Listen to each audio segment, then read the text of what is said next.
Several days had passed since the group had continued their trek. They were all still making towards their way to the ski lodge. Zeke was relieved to have finally gotten Carlos off his back, despite a rough start. The older man seemed to have trying to get to know Zeke better. In addition, Genevieve was just starting to adjust having Rebecca and Alvin as their surrogate parents. Zeke had the feeling that Omi didn't make it, and it was better that the toddler had a family, and Rebecca and Alvin did a good job in fitting that role. He noticed that the group seemed rather tired. He was probably the only person who wasn't exhausted.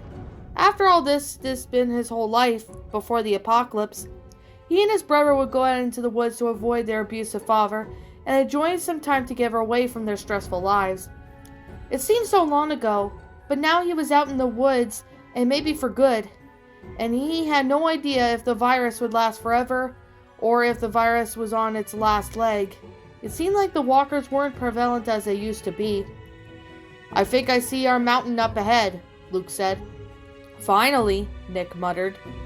They appeared to come out from an opening where the mountains came into view. Luke went up to Clementine and said, "You think you can take a look and see what's up ahead, kiddo?"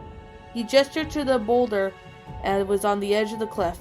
"Yeah," Clementine said.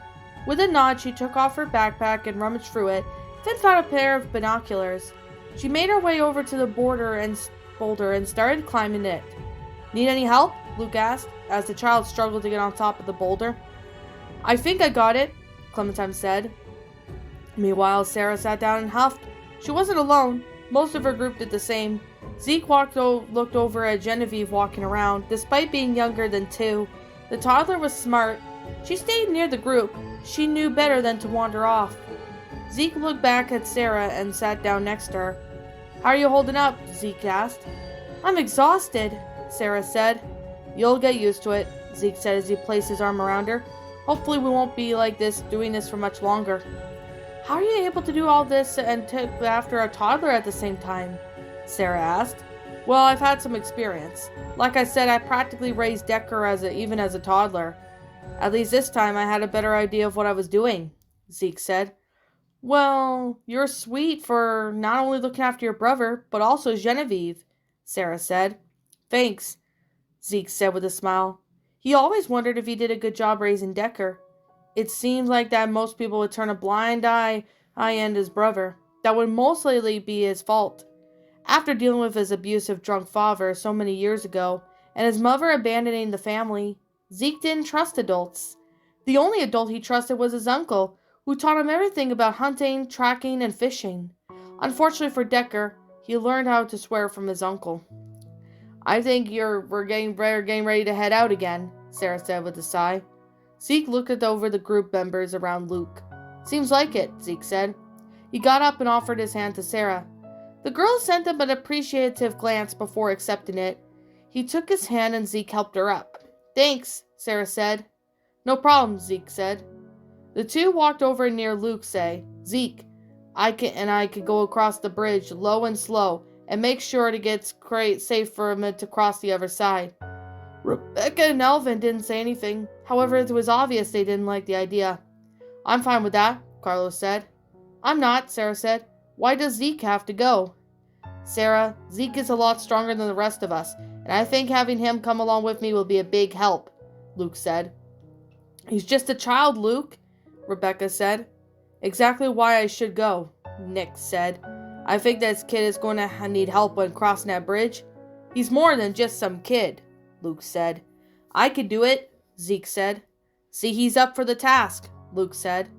Zeke started to walk over to Luke, but was stopped by Sarah, who took his hand. "Don't go," she said. She seemed very worried, and her breathing was starting to increase. Her anxiety must be kicking in, and Zeke could only imagine what thoughts and scenarios were going through her head. Zeke turned to the girl and he said, "I'll be fine. This isn't my first time dealing with walkers." "I know, but I'm afraid I'll lose you," Sarah said. "I survived this long, haven't I?" Zeke said. "I promise you that I'll be fine, okay?" Sarah nodded and she seemed unconvinced. Zeke hugged the girl, but before he made his way over to Luke. "If anything happens, I'll cover you," Nick said. Luke nodded before he looked over at Zeke. "Come on." They walked away from the group and started down the trail that led to a supposed bridge that Luke was hoping to cross. A very few minutes had passed by and Luke spoke up. I'm sorry about what happened back there, but I could really use your eyes right now. Quite frankly, I don't trust Nick to tie down his own shoelaces. Clem's a headstrong, but I know Alvin or Rebecca would have flipped out if I had her come with me. What's wrong with them? Zeke asked. Is it Carver? You guessed it, Luke said. You gotta see what he's like. The extremes he would go. Hell, holding a baby with a knife against her throat? That was shit. That was horrible. Completely different way of being fucked up. He's getting worse. Yeah, he is dangerous, Zeke said. You say, are you, alright for that? Luke asked. You almost choked you that same day. Nothing new for me, Zeke said. Luke said. You know, Nick went through the same thing you did. He had an abusive father. I'm just glad Connie and Pete were there for him. It seemed like you didn't have anybody. I had Decker and an uncle that he didn't do all that much. He taught me everything I know. Hunting, fishing, tracking. He never got us out of that situation with my dad. Didn't you have any other family members? Luke asked. I had an aunt and uncle on my mom's side, but they lived far away and they were upper class. They didn't want anything to do with redneck children, Zeke said. That's fucked up, Luke muttered. Yeah, Zeke said. He wanted to talk about something else, but the last thing he wanted to talk about was his mom's side of the family. Is Carver after you because of Clem? Why? Luke pondered out that teenager's question before responding. What's the most important thing to you? What does everyone want? A family, Zeke said without hesitation. Even though his parents didn't care about family, Zeke did. It's a tough world out there without people you can rely on, Luke said. And speaking of which, you and Sarah seem to be getting along pretty close. Yeah, Zeke said. I assumed you were all right with that. I am. Just so you know, there's a difference between a boy and a girl, right? Luke said. Yes, Zeke said, starting to feel awkward. He had a good idea what Luke was going on with this. Okay, and I don't want to be awkward, but has anyone ever give you the talk? You know, the birds and the bees? Luke said. Yes, Omid did, Zeke said. Why are you bringing that up now? Sorry, I wanted to make sure you were informed before you and Sarah started going beyond kissing and holding hands, Luke said. Zeke was a bit disgusted and he said, We cuddled the other night, when I was in that shed. With what? Luke exclaimed, with a shocked expression on his face. It was for warmth. We were trying to stay warm, Zeke said. It was for survival, nothing else. Oh, okay, good. I'm glad it had nothing to do with, something else, Luke said. Zeke smirked and said, Well, it wasn't entirely for warmth. At least to me it wasn't. Hey, you watch it, Luke said. You're way too young to be thinking about that kind of stuff. You're the one who brought it up. Besides, we're 15. Who cares if we cuddle? Zeke said. Luke groaned in response. He knew he was beaten. He looked ahead again but stopped at the entrance of the bridge once it was in view. There were 2 walkers at the entrance. Neither mobile walker nor legless crawler had noticed the 2 yet. I can't shoot them. It'd make too much noise, Luke whispered. But there's only 2. Zeke looked at his bow before shaking his head. What if I miss my shot? My arrows are hard to come by anymore, Zeke whispered. Let's take them out. Luke nodded and he said, I like your style. He pulled out his machete while Zeke took out his knife. The 2 ducked behind a nearby boulder so they can remain out of sight from the 2 walkers. Okay, I'll take the big one and you could take the small fry. Okay, Zeke said. He didn't really care when they came along, as long as they could coordinate who would get the which walker. He and Luke stayed low off the ground until they snuck up on the walkers. Zeke inched closer and closer to the crawler. Once the crawler was in arm's reach, he plunged a knife deep into the crawler's skull. He took out the knife and allowed the dead crawler to fall to the ground. He then turned to see Luke and his walker kill with his machete before looking back to Zeke. Whoa, you alright? Luke said. Zeke nodded and he said, I've done this for a while. I'm fine. Luke nodded before he turned back to the bridge. Ready to keep going? Zeke nodded in response. The 2 started to make their way across the bridge. Zeke placed his knife back into the stealth and took out his bow again. He saw a couple of walkers making their way towards him and Luke. He took out an arrow and pulled the arrow back. However, he could hear a walker coming from behind him and Luke.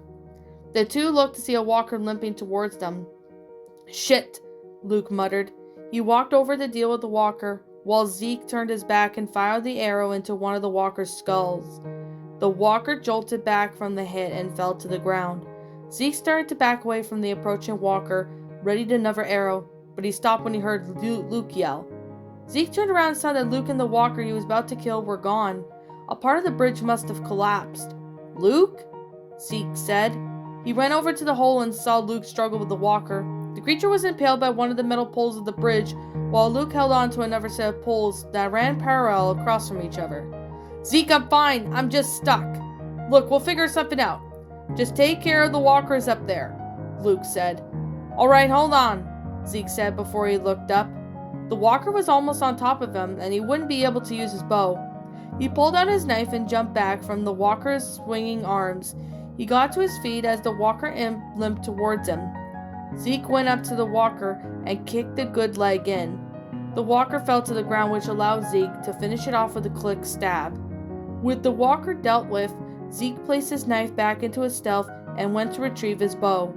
He looked around for something that he could use to get back up and across the bridge. He found a rebar. He took the rebar to the hole. The first thing he did was smash the impaled walker's skull.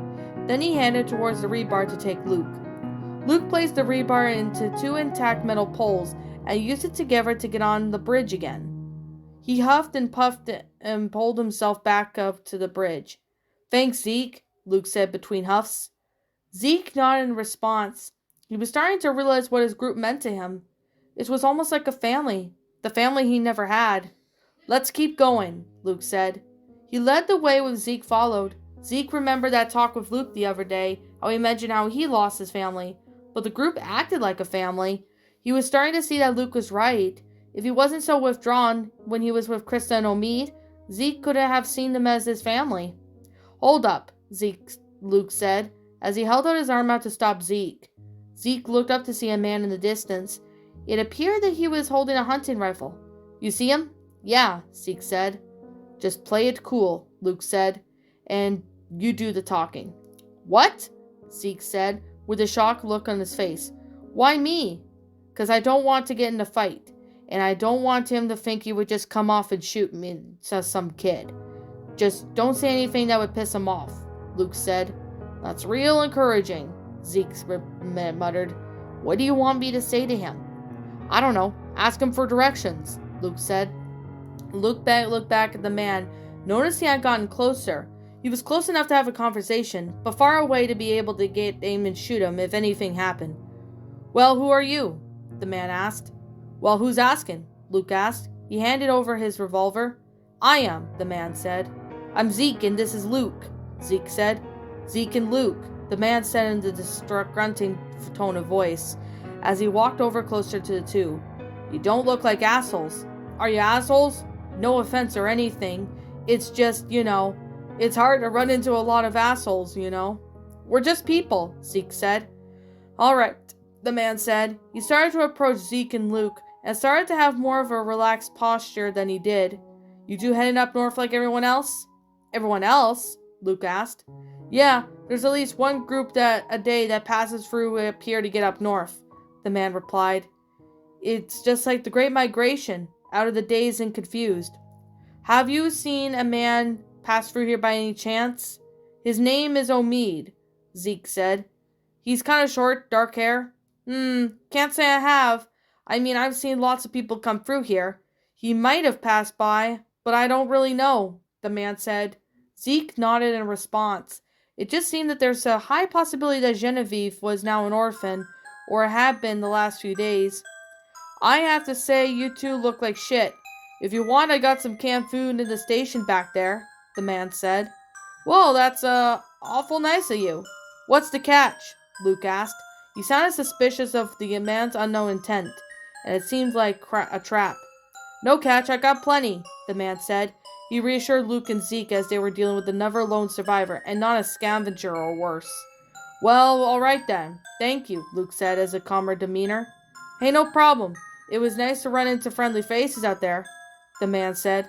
Like I said, I got food and supplies back at the station. If you want... The man trailed off as he squinted his eyes towards the other end of the bridge. His eyes widened and he asked, "What the fuck, man?" Luke and Zeke turned around and saw Nick running towards them with his hunting rifle in hand. "What in the world is he doing?" Luke asked.